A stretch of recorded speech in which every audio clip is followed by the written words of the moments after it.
Capsule Corp Goku. Oh god, no, bro. I can already hear the autistic kids commenting that CC Goku is boundless, bro. Are we actually going to be doing this, bro? These people have been commenting or telling me about the scale Dragon Ball Heroes. This is exactly why I don't scale Dragon Ball Heroes, because everyone thinks that CC Goku is boundless, and it's just a bunch of like 14-year-old stupid kids, bro. Like, it's not actually worth anything, bro. It's not worth diving into. So I'm just going to be debunking like the CC Goku arguments to get him to boundless, and yeah, let's just get on with the video. Actually unparalleled throughout all of history, as he has the power to take on the entire Dragon Ball franchise all at once. CC Goku is boundless. Goku Lagana. CC Goku. He's solo 16, bro. Why you're just a Dragon Ball down player. You don't believe CC Goku's boundless. You're downplaying Dragon Ball. With power that's stated to transcend dimensions. Yo, so I did actually cut out a decent portion of this video explaining the Dragon Ball Super scaling. So far, it does look pretty nice, but I just want to make something clear that just because a statement has the phrase transcending dimensions within it doesn't automatically grant like fifth dimensional or like outer versal or some shit. There needs to be some sort of substantiation behind the phrase transcending dimensions, because transcending dimensions can quite literally mean anything. And yes, I mean anything. The semantics go really deep. So what you need to do is you need to prove that it refers to some sort of qualitative superiority over some like form of like set framework of like dimensions and whatnot. Other than that, yeah, I mean, like, it's pretty fine, I guess, man. And even Zeno, the Omni King, who can destroy entire infinite timelines with a wave of his hand.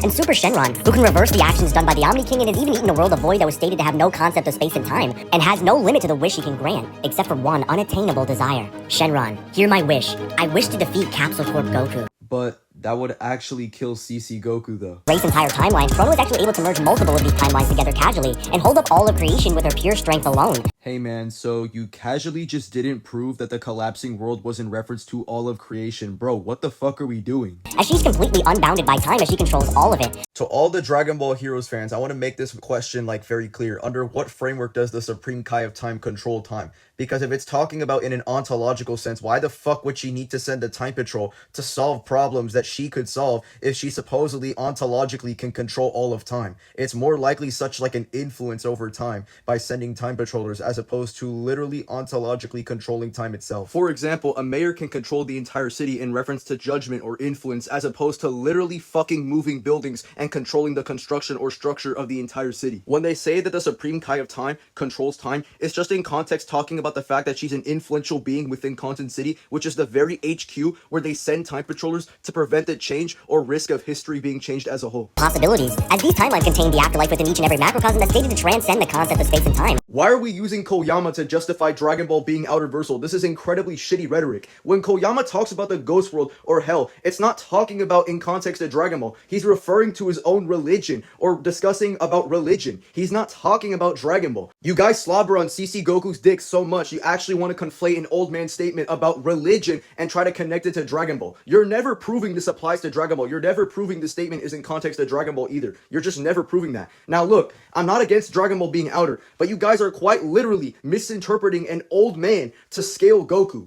The many worlds interpretation of quantum mechanics asserts that all possible outcomes of quantum measurements are physically realized in some alternate world. Basically, anything that can happen will happen. Now look, I just want to point this out to you guys, just for a quick educational lesson. You do not need Dragon Ball Heroes or Xenoverse to prove that Dragon Ball has like infinite possibilities or infinite timelines. This has already been proven in plenty of other guides as well as the Dragon Ball website. So if any rhetorically inept troglodyte wants to dick eat the living donkey fuck out of CC Goku, just letting you guys know that Dragon Ball having infinite timelines has never been new. So much so to the fact that characters have already been capable of destroying or being at least the peak of all infinite timelines. Let me just explain, like, so I get the message across. Enter Super Saiyan 4 Gogeta. Yeah, I know this is gonna be crazy. In GT Perfect Files Volume 2, it's directly confirmed that Gogeta is probably the strongest in all dimensions. Now, I know some goofy skeptic is gonna say, oh, but it says probably, but you're not understanding. You see, the fact that me and the video agree that Dragon Ball functions under many worlds interpretation, it opens up many implications. If there's even a chance or possibility of someone being stronger than Gogeta, then that possibility or probability would in fact exist within these possible worlds, which would directly contradict Gogeta being probably the strongest, as well as the fact that if there is even one being stronger than Gogeta, there would create an infinite set of beings that are stronger than Gogeta. Which is why it would have to be the case for Gogeta, in order to even be most likely the strongest in all dimensions, he would have to be certainly the strongest in all dimensions. To be certainly the strongest in all dimensions would basically place Gogeta at a level where he is the maximally greatest possible being within Dragon Ball's modal framework. And within the rules regarding Dragon Ball's modal framework, Gogeta holds the unique trait of being the only being that is capable of achieving this absolute peak. Yeah, but don't worry, guys. You know, CC Goku is boundless. Yeah, he solos all of Dragon Ball, guys.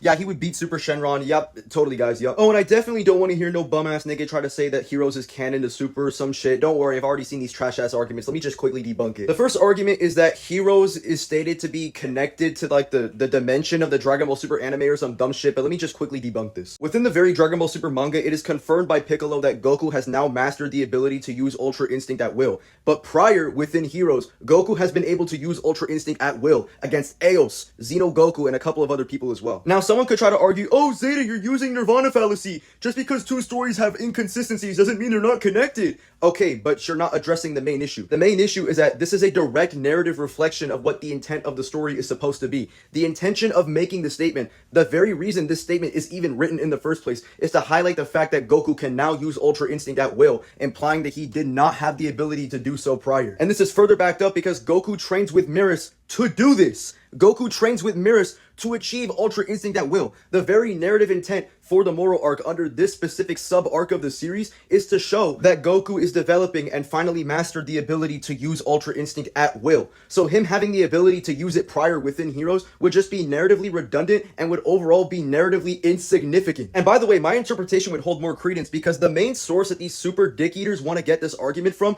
is, I kid you not, a fucking video game Shonen Jump Dragon Ball Battle Hour. Brother, you're using a promotional statement used to hype up Heroes, which is also a franchise that is essentially used to promote the game Dragon Ball Heroes. It's not necessarily intended to be for the Dragon Ball anime. It's meant to promote the game. Oh, and by the way, and just to further back up my interpretation, the events of Heroes are literally considered to be what-if events. For example, there are arcs that are related to Dragon Ball GT to which they state that they are exactly what they say they are. Hypothetical what-if events. Yeah, this is just an example, by the way. This shit is scattered all across Heroes. And I know some goofball is going to use the Kakarot argument. Oh, but Kakarot is canon, and Kakarot links to Xenoverse, and Xenoverse links to Heroes. No, because the author said so. Them clarifying that Heroes and Xenoverse are two distinct things actually would just cohere to my argument more and would just fit with these set narrative beliefs, given the prior data that I already previously established. Like, all of this stuff just naturally fits with these set of beliefs and are all as expected if the belief that Heroes is not canon is true. And before I hear some copity cope,